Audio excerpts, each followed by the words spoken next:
हाँ जी। तो अपने हिस्ट्री तो हो गई देखो कंप्लीट। तो अब अपने शुरू करते हैं कल्चर। तो मैं थोड़ी सी नॉर्मल बात बताऊं यदि आपको, तो कल्चर शुरू करेंगे अपने। हिस्ट्री तो खूब ही पढ़ी, खत्म होती भी नहीं जी वो। इतने राजा महाराजा, स्वतंत्रता सेनानी पढ़ने लग जाओ, फिर वो बाटे पढ़ो, कुछ छोड़ दो तो स्टूडेंट एक एक क्यों निकाल निकाल के लाता है। सर ये छोड़ दिया, सर वो छोड़ दिया। मुझे कई बार लगता है ये हिस्ट्री पूरी छोड़ देनी चाहिए। क्या करना है इतनी पढ़ के? मोटे मोटे से नाम कुछ याद किए, रेडी हुआ, ठीक है, एग्जाम तो इससे पास हो जाएगा। और फिर हिस्ट्री पढ़ाने में इतने मजे भी नहीं आते। लगता है यार सीधी सीधी पुरानी बातें हैं बतानी है। ये तो आपके साथ थोड़ा सा दुर्भाग्य है कि ज्यादातर लोगों को आती नहीं। इसलिए कोई मेरे जैसा मास्टर पढ़ाता तो स्टूडेंट को लगता है अरे नई बात बता दी, नई बात बता दी। बाकी जिन ज्यादातर लोगों को आती होगी उनको लगा होगा यार क्या तो नई बात बताई, वो की वो चीज तो बता रहे हो जो किताबों के अंदर लिखी हुई है। बात भी सही है, चेंज भी कैसे की जा सकती। अकबर का बाप कैसे चेंज कर दे, किताब में लिखा हुआ वो का वो ही पढ़ाना पड़े। पर कल्चर मस्त सब्जेक्ट है, मुझे कल्चर पढ़ाने में मजे भी आते हैं। और मुझे लगता है मुझे हिस्ट्री से भी ज्यादा अच्छी कल्चर आती है। हिस्ट्री तो अपने को आती नहीं यार, यूं ठीक है वाह पढ़ा लेते हैं। कल्चर में मुझे फील आता है कि हाँ यार कल्चर आती है, अपनी है, जनमानस की है, लोक की है, अपने लोक में आते हैं। साधारण जनता की तरह जो जीवन यापन किया हुआ तो उसमें अपन ने ये देखा है एकदम क्या चीजें होती है क्या नहीं होती है। तो ये मैं ज्यादा बेहतर तरीके से जानता हूँ, ज्यादा अच्छे तरीके से जानता हूँ। तो आप, मुझे लगता है शायद आप एंजॉय कर पाएंगे साथ में। जैसा लगे बताना आप उसके बारे में। महिला डिपार्टमेंट से ज्यादा उम्मीद कि उनको मेरे से भी ज्यादा अच्छी आती होगी, ये उन्हीं का सब्जेक्ट है। तो मैं यदि कुछ कम जानता हूं तो वहां बताने की कोशिश की जाए, यदि मैं कोई गलत बता दूं तो उसे सही करने की कोशिश की जाए, दोनों चीजें हैं। आज हम जो टॉपिक पढ़ेंगे, पहले तो हम कला और संस्कृति पढ़ेंगे।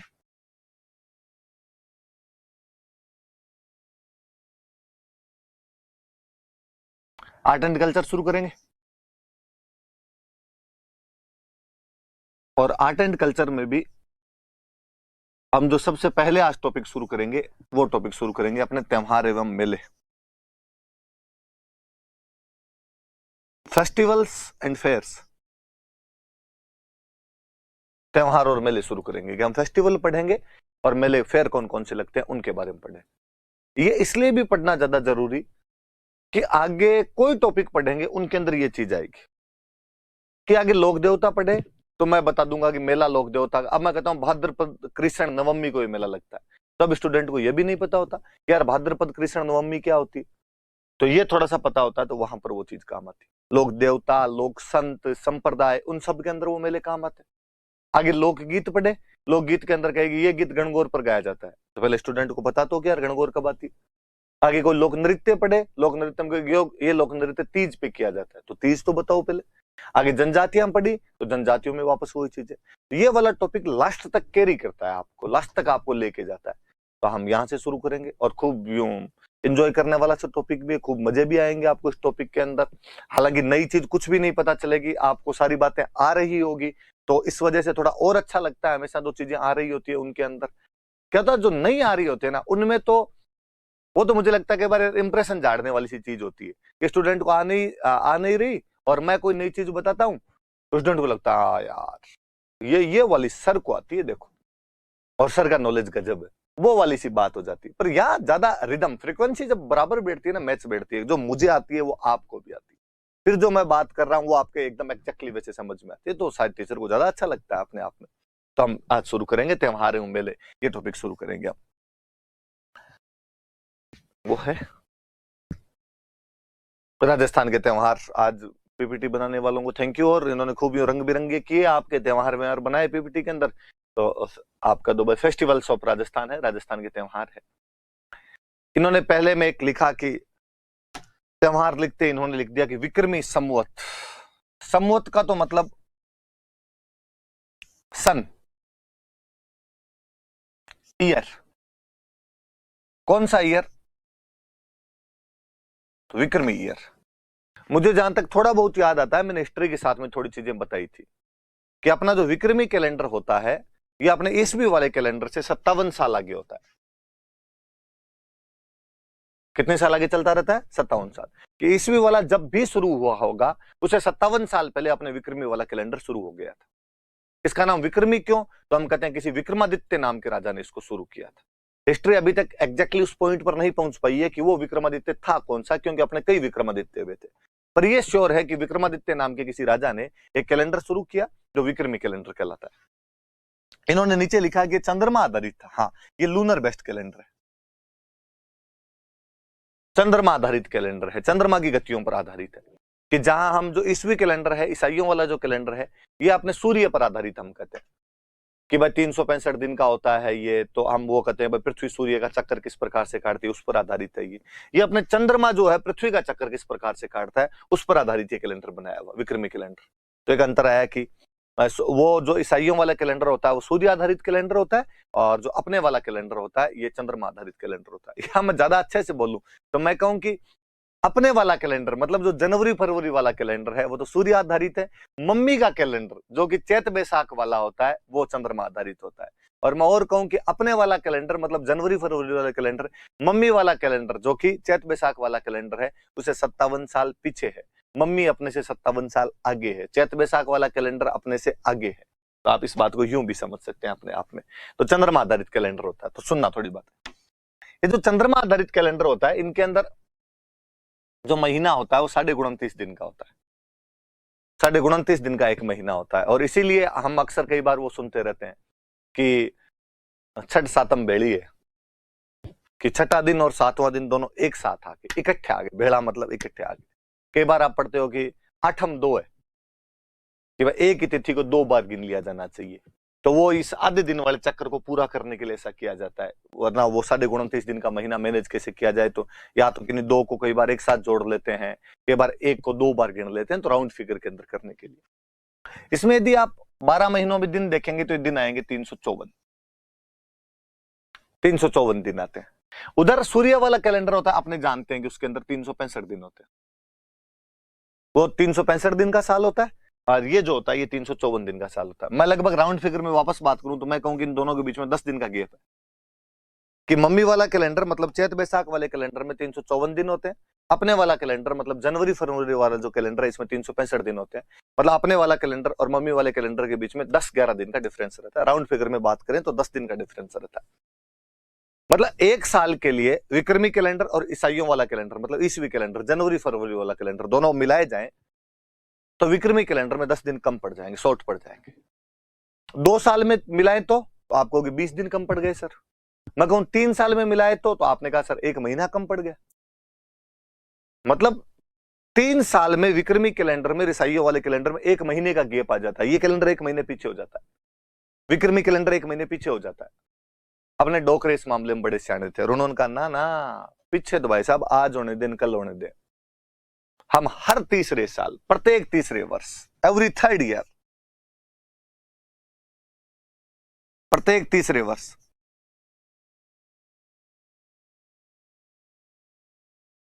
1 महीना अतिरिक्त जोड़ देंगे, 1 एडिशनल मंथ। और ये जो अतिरिक्त महीना जोड़ा जाता है इसको अपने बोलते हैं अधिक मास।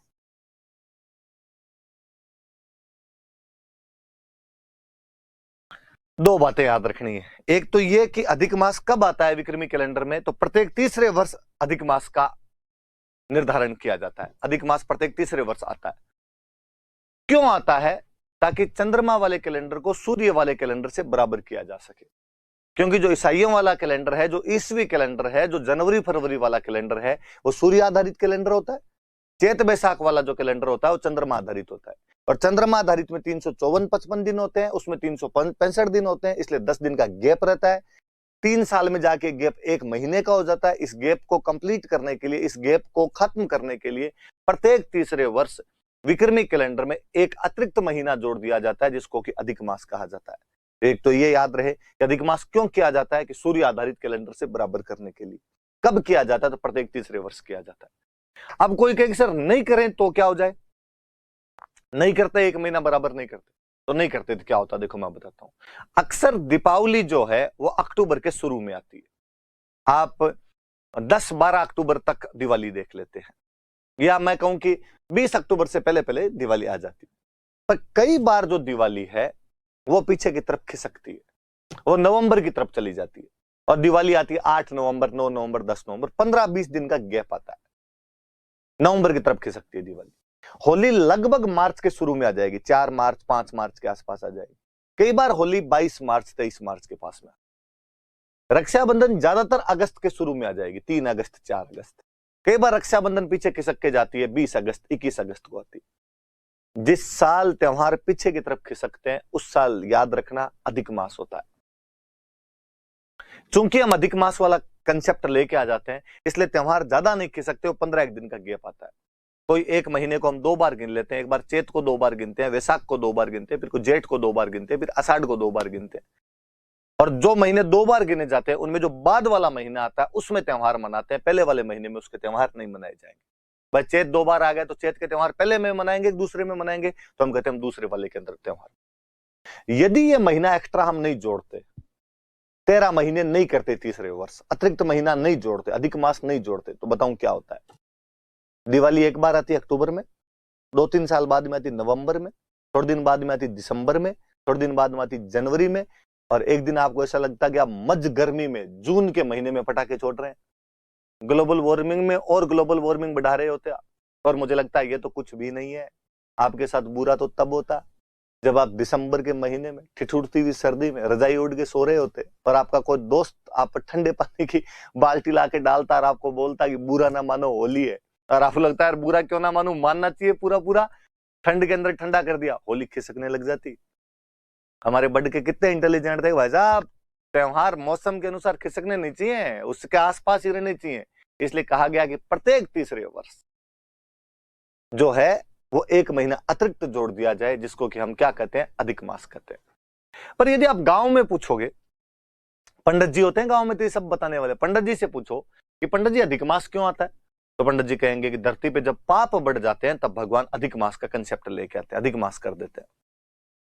तो पंडित जी ने पाप को दूर करने के लिए क्या करें, तो पंडित जी ने कहा पाप दूर करने के लिए भगवान ने कहा कि दान पुण्य करने चाहिए। ठीक पंडित जी, तो दान पुण्य किसको करें, पंडित जी हंस के कहते हैं किसका है इंतजार, मैं हूं ना आपके लिए, दान पुण्य मुझे दिए जाए। गांव में अपने ये कंसेप्ट है। हो सकता है अपने में से कुछ लोग कह देंगे ब्राह्मणों ने साहब अपना धंधा बना रखा है और पाप वाप वाली ये सब चीजें बना दी इन्होंने, अपनी तरफ से जोड़ दी, कोई पाप वाप नहीं होते और दान पुण्य इनको लेने होते। पर मैं कहूंगा कि नहीं, ये कंसेप्ट आया तो ऐसे ही था, बाद में इसका रूप कैसे ही हम ले गए हों। हुआ ये था कि हिरण्यकश्यप नाम करके एक राक्षस हुआ करता था, आपने ज्यादातर ने नाम सुना होगा। हिरण्यकश्यप ने भगवान ब्रह्मा की बहुत भयंकर घनघोर तपस्या की। भगवान ब्रह्मा राजीव, इस सृष्टि के सृजनकर्ता, इस सृष्टि को बनाने वाले, और भगवान ब्रह्मा ने कहा कि मांग हिरण्यकश्यप मांग, जो मांगेगा वो मिलेगा। और हिरण्यकश्यप ने कहा कि ब्रह्मा जी ऐसा वरदान दो कि जो 12 महीने होते हैं इनमें से मैं किसी भी महीने में ना मरूं, ना दिन में मरूं ना रात में मरूं, ना अंदर मरूं ना बाहर मरूं, ना पशु से मरूं ना मनुष्य से मरूं, ना अस्त्र से मरूं ना शस्त्र से मरूं। ब्रह्मा जी भगवान जाने उस दिन सुबह सुबह क्या सेट हो गया थे। और ब्रह्मा जी ने कहा तथास्तु। अब जिस आदमी को यह वरदान मिल जाए कि 12 महीने में किसी महीने में ना मरे, ना घर के अंदर मरे ना घर के बाहर मरे, ना अस्त्र से मरे ना शस्त्र से मरे, ना रात को मरे ना दिन में मरे, ना पशु से मरे ना मनुष्य से मरे, मतलब मर ही नहीं सकता वो तो आदमी। और जब आदमी को ये पता चल जाए कि उसकी मौत आनी ही नहीं है तो व्यक्ति निरंकुश होता है। मैं आप दुनिया सब इसलिए डरती है कि मौत का डर लगता है सबको। गांव में कहे कि भाई गोगा जी के मंदिर राजस्थान में सबसे ज्यादा है, गोगा जी को लोग क्यों धोखते हैं, भाई डरता गोगो जी धोखे है, सांप का डर लगता है तो गोगो जी धोख लिए, वरना आपने गोगो जी को कौन धोखेगे। वो बात है, मौत का डर लगता है इसलिए सब पाप पुण्य की उदाहरणाएं सब पर लागू होती है। अपने को भी पता चल जाए कि अपना मौत कुछ भी नहीं बिगाड़ सकती। मैं कहूं नंगा नाच करें अपने, नंगा समझे नहीं किसी को कुछ भी, छोटे मोटे नौकरी लग जाता ना आदमी तो पुलिस वालों को और कुछ नहीं समझता है, लाल बत्ती पे रुकता नहीं है। तो किसी को ये पता चल जाए कि मर ही नहीं सकते तो आदमी भगवान जाने क्या क्या कांड कर जाए। हिरण्यकश्यप ने कांड करने शुरू किया। हिरण्यकश्यप ने कहा आज के बाद मेरे आसपास में यदि किसी ने भगवान का नाम ले लिया ना टांगे तोड़ दूंगा। किस बात का भगवान रे, क्या कर लेगा तुम्हारा भगवान? होनी को कौन रोक सकता है, होनी को कौन डाल सकता है। उस हिरण्यकश्यप के घर में जो हिरण्यकश्यप कहा करता था कि भगवान का नाम नहीं लिया जाएगा, हराम है भगवान का नाम लेना, मैं किसी को लेने नहीं दूंगा, उसके घर में बच्चा जन्मा प्रहलाद, भगवान विष्णु का सबसे बड़ा भक्त प्रहलाद। सुबह शाम केवल भगवान विष्णु की रट लगा, इसके अलावा कुछ नहीं। हिरण्यकश्यप को लगा यार मेरे ही घर में आना था, क्या तू क्या 4 दिन विष्णु विष्णु करता रहता है, क्या कर लेगा तुम्हारा विष्णु? और प्रहलाद मुस्कुरा के था कि डैडी ऐसे मत करो प्लीज, गलत कर रहे हो जो भी कर रहे हो।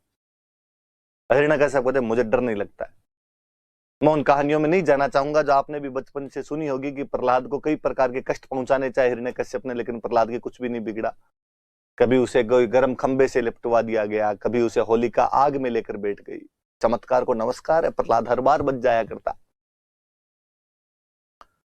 एक दिन उस प्रहलाद की चित्कार भगवान विष्णु वैकुंठ लोक में शेषनाग की सैया पर बैठे हुए मां लक्ष्मी के पास में सुनी उन्होंने आवाज। उन्होंने कहा अरे भक्त कौन चिल्ला रहा है, कौन तंग कर रहा है इसको? तब प्रहलाद है, हिरण्यकश्यप तंग करता है इसका पिता। क्यों तंग करता है? उसे मेरा डर नहीं लगता जो मेरे भक्तों को तंग करता है। साहब दिक्कत तो यही है, उसे आपका तो मरे ही डर नहीं लगे, कुछ भी डर नहीं लगता। क्यों? तो उसे ब्रह्मा जी ने आशीर्वाद दिया है कि 12 महीने में किसी महीने में नहीं मरेगा, ना रात में मरेगा, ना दिन में मरेगा, ना घर के बाहर मरेगा, ना अंदर मरेगा, ना अस्त्र से मरेगा, ना शस्त्र से मरेगा, ना मनुष्य से मरेगा, ना नर से मरेगा। भगवान विष्णु मुस्कुराए और भगवान विष्णु ने कहा कि इस संसार में जो कुछ है वो मैं हूं, मेरे से बाहर कुछ भी नहीं है। इस बार महीने 13 होंगे, अधिक मास किया जाएगा। और कहते हैं कि हिरण्यकश्यप को मारने के लिए भगवान विष्णु ने ये 13 महीनों का जंजाल रचा। 1 महीना अतिरिक्त बढ़ाया गया। भगवान विष्णु ने अपना नरसिंह अवतार धारण किया। वो आधे नर और आधे सिंह थे। उसने यही कहा था ना मनुष्य से मरूं ना पशु से मरूं। इस बार लो आधा आधा दोनों, ना रात में मरूं ना दिन में मरूं। गोधूली बेला जब दिन जा रहा होता है, निशा आ रही होती है, ना घर के अंदर मरूं ना बाहर मरूं, गेट के बीचों बीच, देहरी पे, ड्योढ़ी पे, ना अस्त्र से मरूं ना शस्त्र से मरूं। अस्त्र वो जो हाथ में रखकर चलाए जाए, शस्त्र वो जो फेंक कर चलाए जाए। भगवान विष्णु ने कहा मैं नाखूनों से चीर दूंगा। नाखूनों को ना अस्त्र में गिना जाए ना शस्त्र में गिना जाए। उस बैकुंठ के उस नाथ ने हिरण्यकश्यप नामक उस राक्षस को अधिक मास का कंसेप्ट रचते हुए नरसिंह अवतार धारण करके घर की देहरी के बीचों बीच गोधूली बेला के समय अपने नाखूनों से चीर कर रख दिया था और भक्त प्रहलाद को उसके अत्याचारों से मुक्ति दिलाई। तो वाकई उस साल पाप बढ़ गए थे, इसलिए भगवान विष्णु को अधिक मास का कंसेप्ट रचना पड़ा। तो हिरण्यकश्यप की वजह से पाप बढ़ गए थे, इसलिए अधिक मास लेके आए थे। तो लाए तो अधिक मास उसी वजह से थे। फिर धीरे धीरे परंपराएं बन जाती। और हम कहते हैं कि नहीं साहब इस महीने में पाप बढ़ जाते हैं, इसलिए हमें दान पुण्य करने चाहिए। अक्सर अपनी मम्मियां इन महीनों के अंदर कुछ ना कुछ दान पुण्य करती हुई मिल जाएगी। जिसकी जैसी श्रद्धा उस हिसाब से दान पुण्य किए जाए। तो याद रहे अपने भी कि विक्रमी कैलेंडर को ईस्वी कैलेंडर के बराबर करने के लिए, वास्तव में तो ईस्वी नहीं, मैं यूं कहूं चंद्रमा वाले कैलेंडर को सूर्य वाले कैलेंडर से बराबर करने के लिए प्रत्येक तीसरे वर्ष एक अतिरिक्त महीना जोड़ दिया जाता है, जिसको कि अधिक मास कहते हैं। अपने इतनी याद रखने वाली बात है। बाकी वाली चीज मैंने सुना दी, कहानी सुना दी, आपके भी याद रहनी चाहिए। आगे बढ़ते हैं अपने, मैं इससे आगे की थोड़ी सी बात बताता हूं।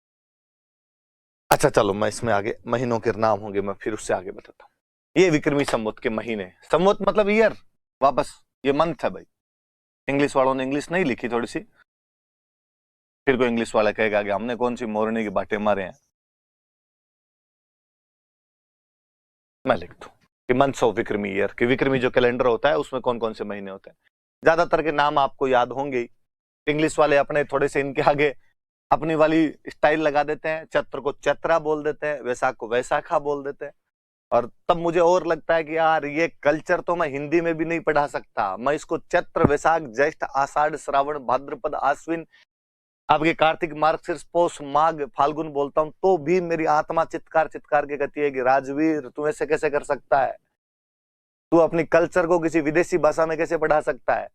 तो जब मैं ये कहता हूँ चैत्रा वैशाखा ज्येष्ठा आषाढ़ा, तब तो मुझे वो फील आती है कि हम है, ये हमारी काय, ये हमारी पार्टी हो रही है, वो वाला फील आने लग जाता है मुझे लगता है यार ये ऐसे कौन बोलता है चैत्र वैशाख इनको, ये चैत बैसाख जेठ साढ़ सावण भादवो आसोज काती मिंगसर पो मां फागण। मैंने कभी नहीं सुना कि मम्मी इनको पौष माघ और फाल्गुन बोलती है, मम्मी इनको पो मां फागण कहती है। मैंने कभी नहीं सुना कि मम्मी इनको कभी चैत्र वैशाख और ज्येष्ठ कहती है, चैत बैसाख जेठ। कौन आषाढ़ बोलता है इसको, साढ़ सावण भादवो आसोज काती मिंगसर। मैंने कार्तिक तो कभी किसी के मुंह से सुना भी नहीं है, काती बोलते थे, काती काती आ गई, दिवाली आ गई। मार्गशीर्ष ऐसा नाम बोला जाए किसी से, और हम तो वो बीकानेर डिवीजन के लोग जो ऊपर वाले आधे अक्षर तो खा ही जाते हैं या बोलते हैं, जिनको पूरा बोलते हैं, जिनसे विकल्प को विकल्प बोलते हैं, पर्याप्त को पर्याप्त कहते हैं, आत्महत्या को आत्महत्या कहते हैं, उनसे मार्गशीर्ष बोला जाता। मिंगसर है, मिंगसर पो मां फागण है। तो ये कोई चीजें तो थी नहीं। तो आप भी, मैं चाहूंगा कि इन नामों को वैसे ही याद करें, चैत बैसाख जेठ साढ़ सावण भादवो आसोज काती मिंगसर पो मां फागण। अक्सर कई बार जब मैं क्लास के अंदर पढ़ा रहा होता हूं, बच्चों की शक्लें सामने दिखती है यार, इंग्लिश मीडियम वाले बच्चे, शहर के बच्चे मुझे जब दिखते हैं तो मुझे लगता है यार अन्याय है राजवीर इनके साथ। तुझे लगता है तू एकदम ठेठ देसी गांव से आया हुआ है, तुझे लगता है चैत बैसाख जेठ से याद हो जाते हैं, ये बच्चे कैसे याद करेंगे इनको? इन्होंने नाम पहली बार सुना इस चैत्र का, इनको कैसे आएगी ये कल्चर समझ में? पर मुझे सबसे अच्छा फील ही क्लास में तब आता है जब मैं देखता हूं कि उनमें से अधिकांश बच्चे दूसरे दिन हिंदी मीडियम वालों से, ग्रामीण समुदाय वालों से भी ज्यादा अच्छे से याद करके आते हैं। उनको जब सुनाते हैं उस दिन मुझे मेरा टीचर होना सफल सा लगता है कई बार। और मुझे लगता है यदि मैं इन तक वो बात उसी रिदम के साथ पहुंचाने में कामयाब हो गया हूं ना, यदि, तो मैंने अच्छा पढ़ा है। यदि त्योहार और मेले भी मैंने इन बच्चों को याद करवा दिए ना, इसका मतलब मैं सही पढ़ा रहा, फिर कहीं कोई गड़बड़ नहीं रह रही है अपने में। तो आप भी, मुझे लगता है कि शायद इंग्लिश मीडियम वाले जो भी होंगे तो इस चीज को थोड़ा सा फील करेंगे कि आप इसी प्रकार से पढ़ने की कोशिश करेंगे, तभी ये हो पाएगा अपने आप में। तो ये महीनों के नाम है, मैं वापस बताता हूं। वापस देखिए, पहला महीना कौन सा है? पहला महीना चैत्र है। किसी भी महीने में दो पक्ष आते हैं।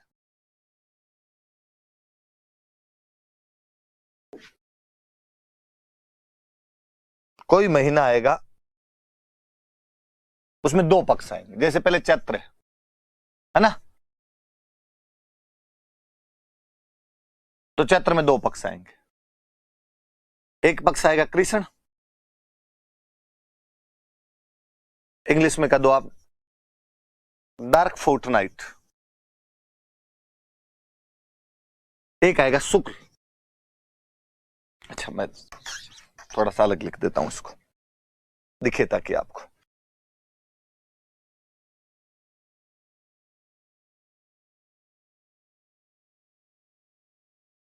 आप व्हाइट फोर्टनाइट लिखो, ब्राइट फोर्टनाइट लिखो, जो भला लगे वो लिखो आप। कृष्ण पक्ष मतलब जिसमें चांद नहीं दिखता, 1 से 15 दिन। शुक्ल पक्ष मतलब जिसमें चांद दिखता है, 1 से 15 दिन। इसमें चांद नहीं दिखता है, उसमें चांद दिखता है। इसका जो 15वां दिन आएगा उसको आप अंग्रेजी वाले बोलते हो न्यू मून, हिंदी वाले कहते हैं अमावस्या। ठेठ कोई गांव का होगा तो कहेगा सर क्या अमावस्या? अमावस्या मावस है, मावस तो मावस है। उधर पंजाब साइड में सिख बोला करते थे मस्या आ गई, मस्या, तो मस्या है उनकी। ये 15वां दिन आएगा, चांद पूरा दिखेगा। अंग्रेजी वाले कहेंगे सर फुल मून है ये तो एकदम। हिंदी वाले कहेंगे सर पूर्णिमा है। ठेठ गांव वाला फिर कहेगा सर पुण्य है, पुण्य, पूनम है। तो पहले 15 दिन चांद नहीं दिखता, 1 से 15। फिर 15 दिन चांद दिखता है 1 से 15। मतलब ये 16वां नहीं होता है, 15-15 दिन के 2 पखवाड़े होते हैं। जहां आपके जनवरी फरवरी वाले महीनों में 7-7 दिन के वीक होते हैं, 7 डेज का एक वीक होता है, इधर थोड़ा सा ये लफड़ा है। इधर 15 दिन का फोर्ट नाइट होता है, 15 दिन का पखवाड़ा होता है। ये थोड़ा सा याद रखने वाली सी बात याद रखना। अब और मैं चीज बताऊं, पहला महीना कौन सा? चैत्र। पहले पक्ष कौन सा आएगा? कृष्ण। ये भी देखो, पहले अंधेरे वाला पक्ष और बाद में शुक्ल वाला पक्ष। तमसो मां ज्योतिर्गमय, अंधकार से उजाले की तरफ जाएंगे हम, बदी से नेकी की तरफ बढ़ेंगे हम, बुरे से अच्छे की तरफ जाएंगे हम, अंधेरे से प्रकाश की तरफ जाएंगे हम। पहला महीना चैत्र, पहला पक्ष कृष्ण। अब आपने कहा कि सर पहला महीना चैत्र होता है, मैंने कहा हाँ। चैत्र में पहले कृष्ण पक्ष आता है, मैंने कहा हाँ। सबसे पहले उसकी 1 तारीख आएगी, हाँ। तो सर नया साल आ गया? नहीं, इधर एक ये और लफड़ा है, नया साल इस कृष्ण पक्ष में नहीं आएगा। पहले महीना चैत्र आएगा, चैत्र का कृष्ण पक्ष गुजर जाएगा, 15 दिन गुजर जाएंगे, जब उसका शुक्ल पक्ष की 1 तारीख आएगी, उस दिन हम कहेंगे हैप्पी न्यू ईयर। नया साल यहां से शुरू होगा। आप कहोगे कि सर मतलब इसको यूं समझें कि 16 जनवरी को नया साल शुरू हो। अब जो नया साल अपना 1 जनवरी को शुरू होता है, कभी मोदी जी आए और मोदी जी आके कहे कि भाई 16 जनवरी को। आपको सर ऐसे कैसे कर सकते हैं? जो आदमी नोट बदल सकता है वो साल भी तो बदल ही सकता है आपका। मान ले 16 जनवरी से मान लो नया साल, उसमें क्या है? होता ही है। बैंक का नया साल कभी शुरू होता है, बाणियों का नया साल कभी शुरू होता है, आपका नया साल कभी शुरू होता है। ठीक है, आप 1 जनवरी मान रहे हो, ये भी ऐसा कहते हैं। ये कहते हैं हमारे वाला तो हम चैत्र शुक्ल एकम को मानेंगे। कब मानेंगे? चैत्र शुक्ल एकम को माना जाएगा। इसका मतलब है कोई भी नया साल शुरू होगा तो चैत्र शुक्ल एकम से शुरू होगा। अब मैं मान लो कर दूं कि अभी 2077 चल रहा है, थोड़े दिनों में 2078 लगने वाला है, तो यहां पे 2078 लग जाएगा। जैसे चैत्र शुक्ल एकम आएगी 2078 लग जाएगा अपने। अब शुक्ल एकम, ये शुक्ल पक्ष निकला, इसके बाद क्या आएगा? वैशाख, ज्येष्ठ, आषाढ़, श्रावण, भाद्रपद, आश्विन, कार्तिक, मार्गशीर्ष, पौष, माघ, फाल्गुन, क्या चलता रहेगा? 2078। वापस घूम के चैत्र कृष्ण पक्ष, वापस 2078। 15 दिन गुजर गए, वापस एकम आई, नया साल 2079। समझ में आई कुछ बात?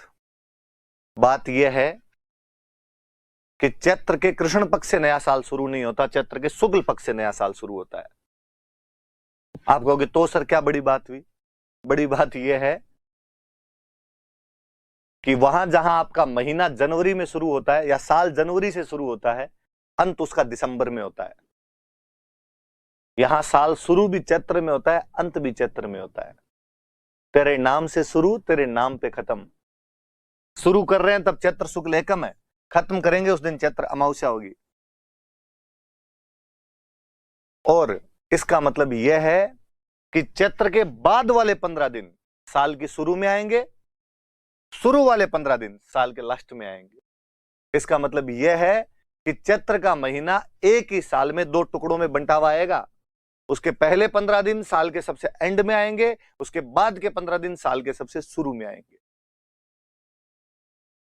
बाकी पूरी रामायण का लेना देना यह है कि कोई पूछे कि विक्रमी कैलेंडर का नव वर्ष कब आता है, तो उसको बोलना है कि चैत्र शुक्ल एकम, कि चैत्र शुक्ल एकम को नव वर्ष आता है।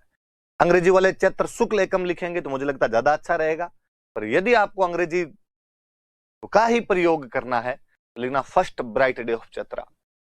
फर्स्ट है ब्राइट फोर्ट नाइट है चैत्र का, first bright day of Chaitra है। और एक बात पर और जाता हूं मैं। आपने कहा सर अब समझ में आ गई हमारी बात कि पहला महीना चैत्र होता है, पहला पक्ष कृष्ण होता है, पर कृष्ण पक्ष की 1 तारीख को नया साल नहीं आता है, नया साल शुक्ल पक्ष की 1 तारीख को आता है। समझ गए सर? हम पूरी बात समझ गए। मैं कहूंगा कि हम पढ़ेंगे त्योहार।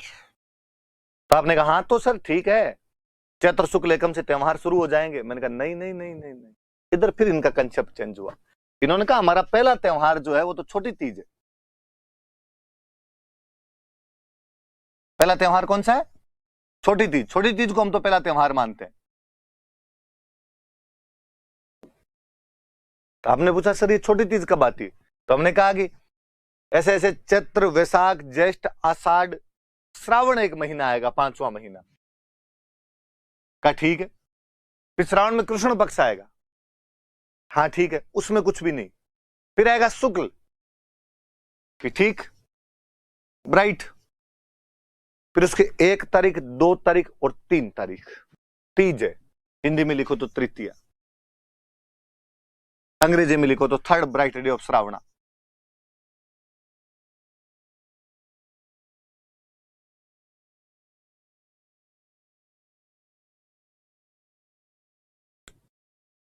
अच्छा, तो पहला त्योहार चैत्र में नहीं मानेंगे, पहला त्योहार तो श्रावण से शुरू करेंगे। ये त्योहारों की शुरुआत तो श्रावण से करनी है, और वो भी छोटी तीज से करनी है। और छोटी तीज कब आती है? श्रावण शुक्ल तृतीया। अब कोई पूछे कि हिंदू त्योहारों की शुरुआत कहां से होती है? छोटी तीज। वह कब आता है? श्रावण शुक्ल तृतीया। या कोई पूछ ले कि हिंदू त्योहारों में पहला त्योहार कौन सा है? छोटी तीज। वो कब आता है? तो श्रावण शुक्ल तृतीया। फिर अंतिम, अंतिम हमने कहा गणगौर। अंतिम त्योहार गणगौर है। गणगौर के बाद हम कहेंगे त्योहार खत्म हो जाए। और गणगौर कब आएगी? ये उस पहले महीने में आ जाएगी, चैत्र में आ जाएगी। ऐसे चैत्र आएगा, उसका शुक्ल पक्ष आएगा, उसकी जो तृतीया आएगी वो गणगौर है। दोनों में तृतीया है, दोनों में शुक्ल पक्ष में। जहां तृतीया है इसका मतलब पार्वती मां की पूजा हो रही है। जहां पर भी तीज बोले, तृतीया बोले, इसका मतलब पूजा किसकी कर रहे हैं? मां पार्वती की पूजा की जा रही है। ये बात भी याद रहे कि तृतीया या तीज का मतलब पार्वती है, इसका मतलब वहां पे पार्वती की पूजा की जा रही है। तो अच्छा, साल की शुरुआत भले ही चैत्र से होती हो, पर त्योहारों की शुरुआत तो श्रावण से करनी पड़ेगी आपको। उल्टा चैत्र में तो हमारे त्योहार खत्म हो जाएंगे। सर्किल ऐसे घूमेगा, त्योहारों वाला सर्किल ऐसे घूमेगा। मम्मी अक्सर कहती रहती है गांव में, तीज त्योहारा बावड़ी न लेडू भी गणगौर। तीज त्योहारा बावड़ी, लेडू भी गणगौर। एक शब्द है इसमें बावड़ी।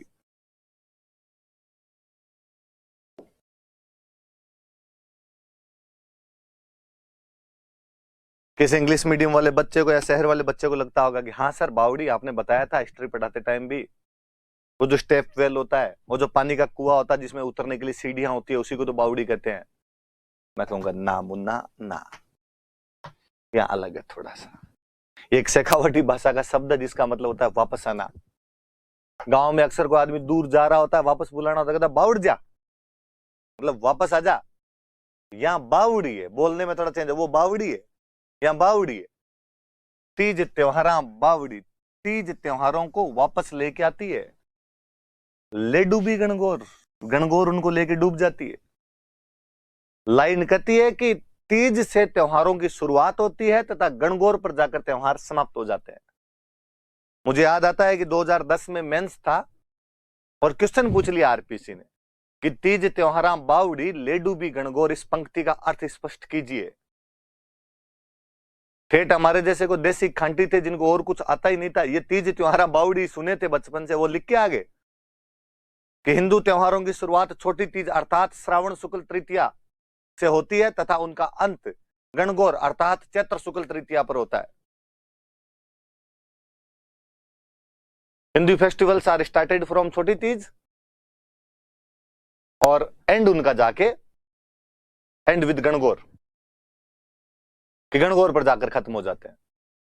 तो देसी लोग थे वो तो लिख के आ गए, शहर वाले बच्चों के, हमारे साथ वालों को कई होंगे दिक्कत, कई तो अजीबोगरीब आंसर लिख के आ गए। मेंस में खाली लाइनें पड़ी होती, कुछ ना कुछ लिखना होता है वहां पर आपको, फिर किसी ने लिख दिया तीज नामक लड़की की दोस्त गणगौर थी, दोनों एक दिन बावड़ी पर गई। बावड़ी पानी का एक कुआं होता है जिसमें नीचे उतरने के लिए सीढ़ियां होती है। गणगौर तीज को लेकर डूब गई, दोनों सहेलियां डूबकर उसमें मर जाती है। किसी राजस्थानी कहानी की ये पंक्तियां हमें याद दिलाती है कि छोटी बच्चियों को अकेले बावड़ी पर नहीं भेजना चाहिए। आप ऐसे मत करना। आप इस पंक्तियों का अर्थ जानना कि तीज त्योहार बावड़ी लेडू भी गणगौर का मतलब है कि तीज के साथ त्योहार शुरू होते हैं, तीज त्योहारों को वापस लेकर आते हैं। तीज कौन सी? छोटी तीज। छोटी तीज कब आती है? श्रावण में। श्रावण में कब आती है? तो शुक्ल पक्ष की तृतीया को। लेडू भी गणगौर, गणगौर उनको लेकर डूब जाती है। गणगौर के साथ में त्योहार खत्म हो जाते हैं। कभी और ध्यान रखना, तीज गणगौर ये सब पार्वती माता होती है, पार्वती माता की सवारी निकालते हैं, सवारियों का तालाब में विसर्जन करके आते हैं बाद में। गणगौर के साथ में त्योहार डूब जाते हैं, तीज के साथ में त्योहार वापस शुरू होते हैं। सिंपल सा इस लाइन का अर्थ ये था। अब आगे, अब हम त्योहार पढ़ते हैं। अब आपने कहा कि सर अब समझ में आ गया कि त्योहारों की शुरुआत श्रावण से करनी। एग्जैक्टली, इसीलिए हमने पहले महीने का नाम लिखा है श्रावण। आपने कहा सर छोटी तीज से करनी है और वो शुक्ल पक्ष में आता है। हाँ, इसीलिए हमने कृष्ण पक्ष को खाली छोड़ रखा है कि बाद में देख लेंगे कृष्ण पक्ष में क्या आता है क्या नहीं आता है। एक बार तो त्योहारों की शुरुआत की जाए, और त्योहारों की शुरुआत कहां से की जाए? तो छोटी तीज से की जाए। इंग्लिश में भी एग्जैक्टली छोटी तीज लिखना है इसको, कोई स्मॉल थर्ड डे टाइप का कर मत लेना कुछ कि आपको लगे यार ये लिख देते हैं। नहीं, छोटी तीज ही लिखा जाना चाहिए। तो तृतीया को छोटी तीज। अपने काम की बात कि छोटी तीज सबसे अच्छी कहीं पर यदि मनाई जाती है तो जयपुर। आपसे कोई पूछेगा कि छोटी तीज कहां की फेमस है, बिना सोचे समझे बताना कि सर छोटी तीज है वो जयपुर की प्रसिद्ध है। आपको पूछेगा कि हम छोटी तीज मनाते क्यों हैं, मैं कहूंगा छोटी तीज हमारे पति पत्नी के प्रेम का त्योहार है। पति पत्नी के प्रेम का त्योहार है।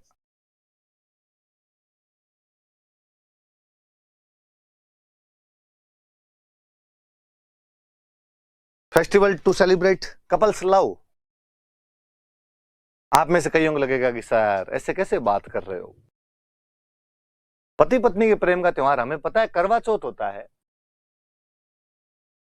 छोटी तीज नहीं होता सर। और कुछ होगा, आपके याद नहीं रहा होगा।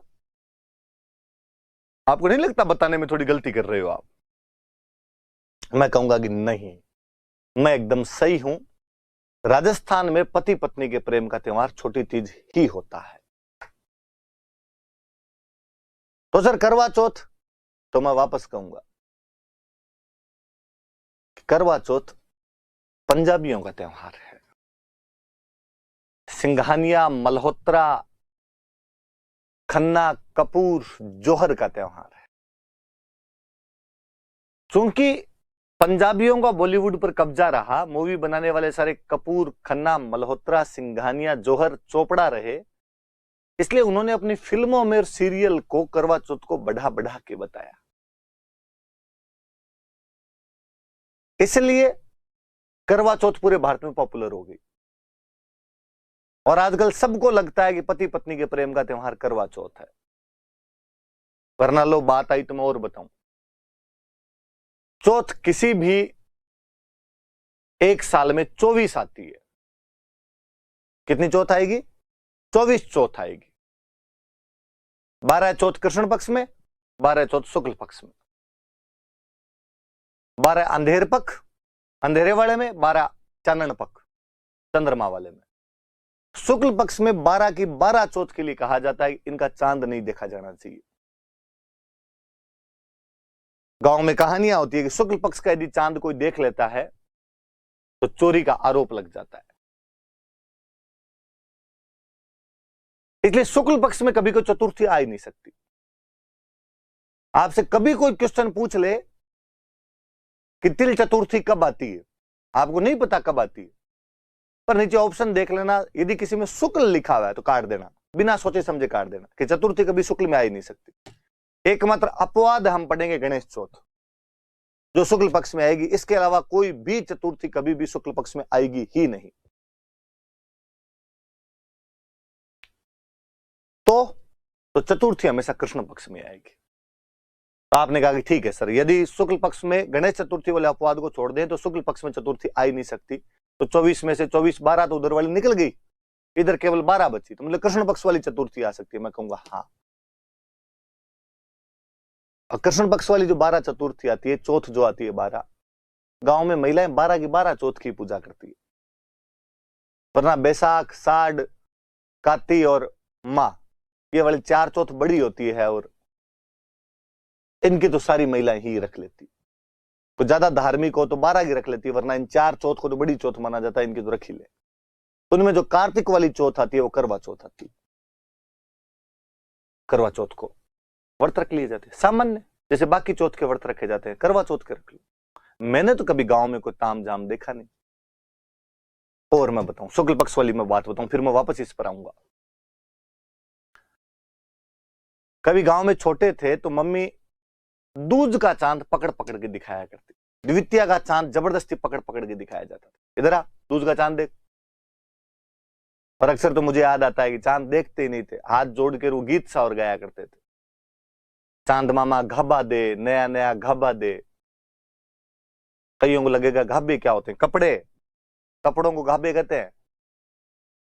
और चूंकि कपड़े मामा ही दिलाया करते थे, मम्मी ननिहाल जाती 12 महीने में एक बार, तब नए कपड़े आते थे। पापा का ये कर्तव्य नहीं होता था कि आपको कपड़े दिलाएं, क्योंकि पापा के कपड़े भी ननिहाल वाले ही बेचते थे, अपने ननिहाल वाले ही पापा कपड़े बेचते। तो पापा किसके कपड़े दिलाएंगे? पापा अपने बुआ जी को, अपने बुआ के बेटों को, उनको कपड़े दिलाएंगे। सब अपने ननिहाल से ही कपड़े लेके आते, इसलिए बच्चों को लगता कि कपड़े मामा जी दिलाते हैं, चांद मामा है, इसलिए चांद मामा घाबा दे, नया नया घाबा दे। दूज वाले दिन हाथ जोड़ते उसके आगे। पर मम्मी चौथ वाले दिन सुबह सुबह कहती, छोरो आज चांद मत देख लेना रे, और आज चांद देख लिया ना तो चोरी का आरोप लग जाएगा। भगवान कृष्ण पे लग गया था कि उन्होंने सैमंतक मणि चुराई है, क्योंकि उन्होंने चौथ का चांद देख लिया था। केवल इस वजह से कलंक लग जाता है चौथ का चांद देखने से। पर बचपन में जिन चीजों के लिए मना किया जाता, उन चीजों को करने में ज्यादा मजे आते हैं। और उस दिन शाम को चांद, वरना तो पता ही नहीं चलता चांद कब आया और कब चला गया। उस दिन शाम को धीरे धीरे देखते, पर यूं देखते। एक आधा भाई बहन खोड़ला होता, मम्मी को बताऊंगा, मम्मी को बताऊंगा, कई बार तो पिटाई और हो जाती। तब से मन में आएगा भाई चौथ का चांद नहीं देखेंगे। मेरे तो अभी एक दिन दिख गया था, 4-5 दिन पहले, ये जो चौथ निकली इसका,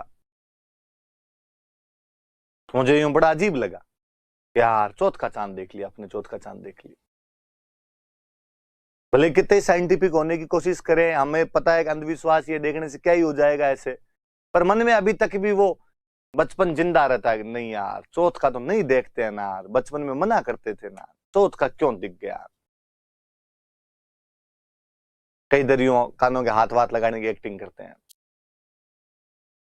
तो चौथ के चांद शुक्ल पक्ष में तो देखे नहीं जाते, इसलिए चतुर्थी आएगी तो कृष्ण में आएगी। कृष्ण में 12 में से 12 चौथ की पूजा की जाती है, 12 में नहीं तो 4 की तो बड़ी वाली की पक्की कर लेते हैं। उन 4 में से एक कार्तिक वाली करवा चौथ आती है, तो नॉर्मल महिलाएं वैसे ही पूजा कर लिया करती थी। अपने लिए करवा चौथ कभी बड़ा इतना त्योहार रहा ही नहीं।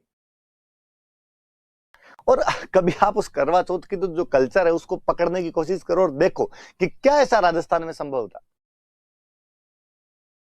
कि करवा चौथ जो नॉर्मली अब हम देख रहे हैं, जो स्वरूप देख रहे हैं, वो ये कहता है कि पत्नी सज संवर के, एकदम सज धज के छत पे जाएगी और वहां छलनी में से अपने पति को देखेगी। चांद वो है उसको देखेगी। इमेजिन कीजिए, आज से 2 पीढ़ी पहले क्या अपनी मम्मी वाली पीढ़ी, दादी वाली पीढ़ी ऐसा कर सकती थी? क्या कोई महिला सज धज के छत पे खड़ी हो सकती थी? गांव वाले बात बना ले पूरे, अब फलान जी की बीरनी छत पे खड़ी थी और उसमें पति को देख ले। आप कभी सोच के देखिए कि मम्मी या दादी वाली पीढ़ी क्या ऐसे अपने पति को, पापा को या दादाजी को बोल सकती थी कि प्लीज शाम को घर जल्दी आ जाना, मैं छलनी में से देखूंगी। जूता 10 नंबर का आता है पैर में। उल्टी लुगाइयां अपने तो कहती थी कि बोमिया तू बाहर ही रहना, मत आना। डाकियों से लगता था डर पहले, तो कोई पति को बुलाने वाली ये फीलिंग तो वही नहीं करती थी। अपने चौथ चांद देखा, शाम को रोटी खा ली, दिन में कहानी सुन लिया करते थे। एक बाबू कहानी आती थी, बाबू कहानी सुना दिया करती थी। तो भाई साहब अपने करवा चौथ नहीं होती थी, पति पत्नी के प्रेम का त्योहार था। अपने जो पति पत्नी के प्रेम का त्योहार था वो तीज था, तीज आया करती थी। और कभी पुरानी राजस्थानी कहानियां सुनो आप, कहानियों में आएगा कि बंदे की शादी हुई और शादी होने के बाद बंदे को लगा यार 1 से 2 हो गए, कमाना चाहिए। इतने दिन तक तो निकमे बैठे थे, बापू ढाबे पे खाना खा रहे थे। राजस्थान में आर्थिक संसाधनों की कमी, कमाने के लिए बाहर जाना पड़ेगा। बंदा बाहर जाता और बाहर जाने लगता तो पत्नी कहता कमाने के लिए बाहर जा रहा हूं, और पत्नी कहती कि मैं तो अभी आई हूं, अभी आप बाहर चले जाओगे ना, आपके बिना मेरा मन कैसे लगेगा। पति समझाता कि देख कमाने तो पड़ेंगे, यहां बैठे रहने से तो कैसे पार पड़ेगी, पर मैं तुम्हें वचन देता हूं कि मैं साल भर के अंदर वापस तुम्हारे पास आ जाऊंगा। पत्नी वापस हाथ में हाथ रख के कसमें खिलाती। नया ना जोड़ा तो कर ही सकता है ऐसा थोड़ा कुछ कि और पता नहीं, पर तीज वाले दिन वापस आ जाना। बात पे गौर कीजिए आप। पत्नी पति को कह रही है कि तीज वाले दिन वापस आ जाना। तमाम राजस्थानी कहानियां ये चीज बताती है। फिर कहानियों का फिर वो रोमांच की पति कमाने के लिए 7 समंदर पार गया। अपने लगता है 7 समंदर पार कहां जाते हो? कहीं नहीं जाते जी, मालवा जाते थे, मध्य प्रदेश वाला। बीच में 7 नदियां आती थी, अपने वालों की तो नदियां भी नहीं देखी होती थी, पश्चिमी राजस्थान वालों की। तो इतना पानी देखे अपने को लगता है समंदर ही पड़ा है, तो 7 समंदर पार गए थे। कहानियों का रोमांच वो कि सावन का महीना आते ही और पति ने जिस सेठ के, जिस राजा की नौकरी करता था, उसको कहा तीज वाले दिन छुट्टी देना, मुझे घर जाना है। सेठ या राजा बहुत खड़ूस था और उसने छुट्टी नहीं दी। दूज वाले दिन तो पति ने कहा छुट्टी दो तो ठीक, वरना मैं यूं ही जाऊंगा, क्योंकि पत्नी को वचन दे के आया था कि मैं तीज वाले दिन शाम को तेरे से मिल लूंगा आके। और पत्नी ने कहा था कि यदि तीज वाले दिन शाम तक नहीं आए तो मैं अग्नि में बैठ जाऊंगी, चिता के अंदर बैठ जाऊंगी, सत्य कर लूंगी, मैं लुगाई मर जाएगी मेरे पीछे। छुट्टी दो तो ठीक, नहीं दो तो ठीक, मैं जा रहा हूं। और पति अपना घोड़ा लेकर उन 7 समंदरों को लांघता हुआ रातों रात तीज वाले दिन शाम तक तो अपनी पत्नी के पास पहुंच जाया करता था। इतनी कठिनाइयां वो केवल तीज के त्योहार के लिए झेल रहा है, क्योंकि पति पत्नी के प्रेम का त्योहार तीज है। फिर मुझे लगता है कि ये जो करवा चौथ में जो सज धज है, ये सज धज भी तो हमारे उधर थी, तीज पे थी। तीज पे लहरिया उड़ा करते थे, लहरिया। और कितना महंगा आता होगा कि उस समय गीत बनाए हमने कि मारे लहरिया 900 रुपया रोकड़ा सा। तब वो 900 रुपए केस के अंदर आता होगा, पर पत्नी ये विश करती होगी, मांगती होगी कि लाओ तो लहरिया ला के दो, महंगी वाली चीज ला के दो मुझे। मैं और इस बात पे आऊं कि आजकल आपके करवा चौथ का कंसेप्ट कहता है कि ये पति पत्नी के प्रेम का त्योहार और पति पत्नी को गिफ्ट देगा। ये हम जो गिफ्ट थे ये भी तीज पे दिया करते थे। हम तो थोड़े और फॉरवर्ड थे और हम मानते थे कि शादी छोड़ो, सगाई भी अपने आप में आधा विवाह होता है। और पहले गांव में ऐसे केस नहीं सुने जाते थे कि कोई सगाई टूट गई किसी की। नहीं साहब, सगाई हुई है तो 2 परिवारों के बीच के 7 जन्मों का बंधन है, इनके बीच का अटूट रिश्ता है। सगाई हो गई, शादी हुई नहीं, तीज आई। क्योंकि सगाई अपने आप में आधा विवाह है, तीज पति पत्नी के प्रेम का त्योहार है, तो पति पत्नी को गिफ्ट भेजे। और हम कहते हैं कि भेजते हैं भाई, पति गिफ्ट भेजता है। और वो जो गिफ्ट होते हैं उन गिफ्ट को बोलते हैं सिंजारे। कि पति द्वारा पत्नी को गिफ्ट भेजे जाते हैं। वो पीहर में होती है तो पीहर में गिफ्ट भेजे जाते हैं, उनको सिंजारे कहते हैं कि सिंजारा आया। हम और फॉरवर्ड थे और हमने कहा कि ये रिश्ता केवल पति पत्नी का थोड़ी होता है, ये न्यूक्लियर फैमिली वाले कंसेप्ट हमारे नहीं है। उस पत्नी का रिश्ता एक बंदे से नहीं है, केवल उसके पूरे परिवार से, सास ससुर ननद देवर, इसलिए सबकी तरफ से गिफ्ट जाएंगे। इसलिए हम कहते हैं ससुराल पक्ष से नवविवाहिता को ये गिफ्ट भेजे जाते हैं, ससुराल पक्ष से उस लड़की को गिफ्ट भेजे जाते हैं जो सिंजारे होते हैं।